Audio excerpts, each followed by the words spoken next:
Uyanışlar.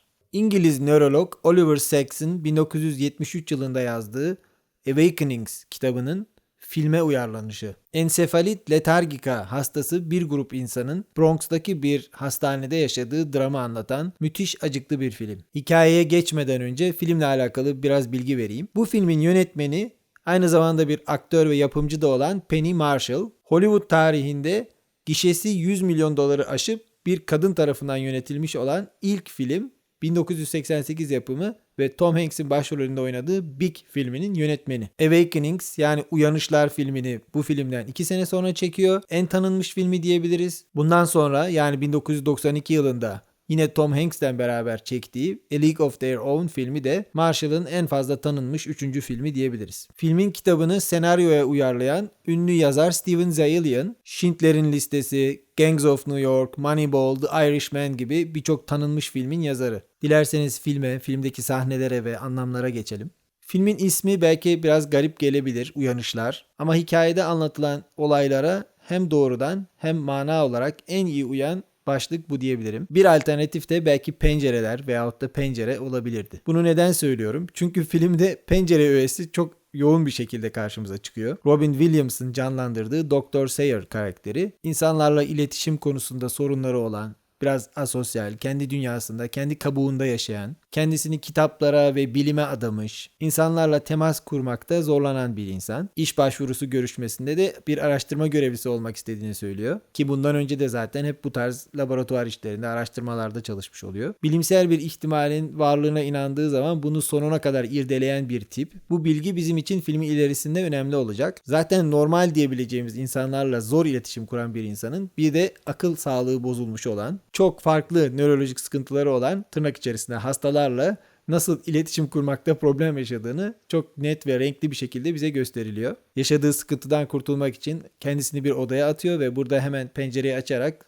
rahat nefes almak istiyor. Bu pencerenin alt metinde filmde çok önemli bir rolü var. Burada bize sunulan resimde hayatlarının peşinde koşan, normal diyebileceğimiz insanlar, onlara bulunduğu pencereden bakan bir doktor ve o doktorun arkasında binanın içerisinde asıl filmin başrolünde olan ensefalitis hastaları. Bu hastaların hayata dair açılacak olan pencerelerinde Dr. Sayer etkin olmuş oluyor. Bu benzetmeleri, bu anlam işaretlerini aklımızda tutalım. Filmin nihai değerlendirmesinde bu sahnelerin aslında ne kadar önemli olduğunu çok daha iyi anlayacağız. Biraz Dr. Sayer'dan devam edelim. Hayata ve olaylara dair pozitif bir bakış açısı olduğunu çok rahat görebiliyoruz. Daha ilk gününden itibaren hastanede oluşturduğu zincirleme, iyilikten iyilik doğma etkisini çok net bir şekilde izliyoruz. Özellikle bu ensefalitis hastalarıyla yaşadığı o adım adım iyileşmelerde olaylara bakış açısının ön yargılı olmamasının, pozitif ihtimale her zaman açık görmesinin ve her zaman bir çözümün mümkün olabileceğini, bu çözümün nasıl olabileceğine dair kafasında bir takım soru işaretlerine cevap aramasının doğurduğu küçük ama ilham verici sonuçları görüyoruz.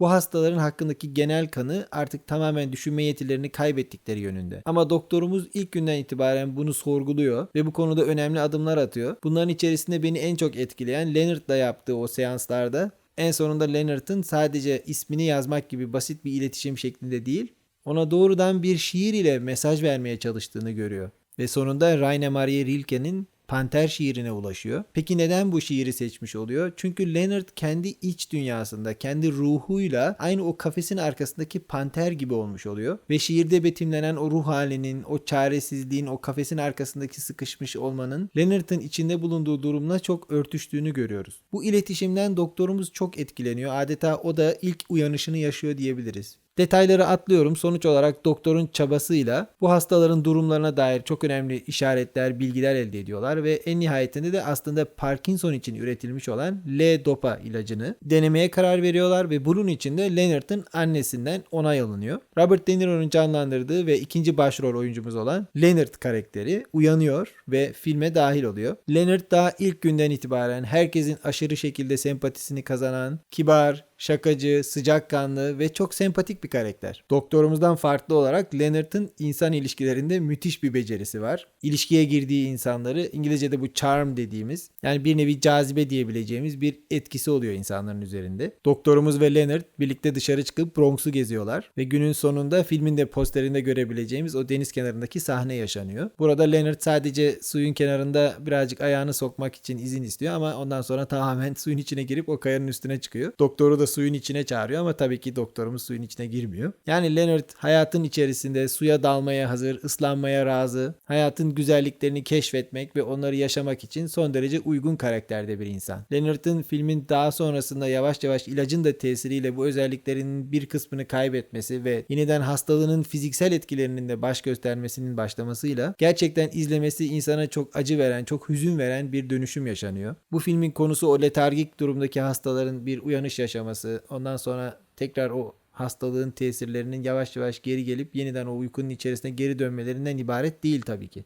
Uyanışlar olarak gördüğümüz bu durumun aslında manevi etkilerinin filmin gerçek uyanışları olduğunu söylüyorum. Leonard hayata döndüğü o kısa pencerede olabildiğince çok kitap okuyor ki bundan önce zaten çocukluğunda da hep kitap okumuş olduğunu öğreniyoruz. Ve o küçücük döneme bir aşk bile sığdırmayı başarıyor. Ki bu aşkın tesiriyle kendi içinde de bir duygusal değişim oluyor. İşte gecenin bir yarısında saat 5'te olması lazım. Doktorunu arayıp insanlar güzellikleri görmeyi unutmuşlar. Onlara bunu tekrar hatırlatmamız lazım yönünde müthiş bir motivasyonun olduğunu görüyoruz. Kendi pozitifliğiyle, merhametiyle başka insanlara ilham veren doktorumuz bu sefer Leonard'dan ilham alıyor. Onunla bir arkadaşlık kuruyor, onun o dünyaya bakış açısından müthiş derecede etkileniyor ve arkadaşını kaybetmemek için çok ciddi bir mücadelede bulunuyor. Ama ne yazık ki bu mücadele sonuç vermiyor ve sonuç olarak yavaş yavaş letargika hastaları o eski hallerine geri dönüyorlar. Yaşanan bu olayların içerisinde ona yönelik adım atmaya çalışan hemşire Eleanor'un oldukça nazik talebini aslında kabul etmek isterken yine de bir türlü o korkularını aşamadığı için reddeden doktorumuz sonrasında Eleanor'la çok anlamlı bir sahne yaşıyor. Leonard'ın projeksiyondaki görüntülerine bakıp çok duygulandığı o anda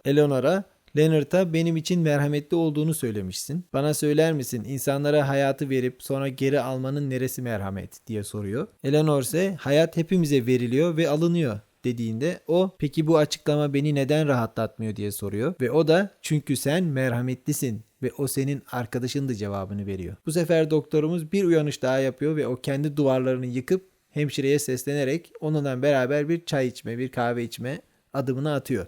Daha önce yaşadıkları o tartışmada Leonard ona sen yalnız ve üzgün bir adamsın. Senin hayatın yok. Asıl sen uyuyorsun diye kızmıştı. İşte bu adımı atarak o uykusundan uyanıyor ve sonunda aşka, aileye, hayata, mutluluğa giden o pencereyi açmış oluyor. Bütün bu anlattıklarım filmin sonunda doktorumuzun yaptığı o sunumda da kullandığı cümlelerle özetleniyor. Onların hayatlarında açılan kimyasal pencere kapanırken bizim için yeni bir pencere açıldı. O da ruh penceresi. Ve bu sayede hayatlarımızdaki asıl önemliler olan dostluk, aile, aşk gibi kavramları hatırladık. Ben Uyanışlar filmini çok beğeniyorum. Hayatlarımızda unuttuğumuz o güzellikleri bize hep hatırlatan bir film. Hem Robin Williams'ın hem Robert De Niro'nun olağanüstü başarılı oyunculukları bu filmi zevkle izlememi sağlıyor. Muhteşem bir film için gerekli olan orijinal hikaye, başarılı yönetmen, iyi bir yazar ve çok iyi oyuncuların bir araya geldiğini gördük.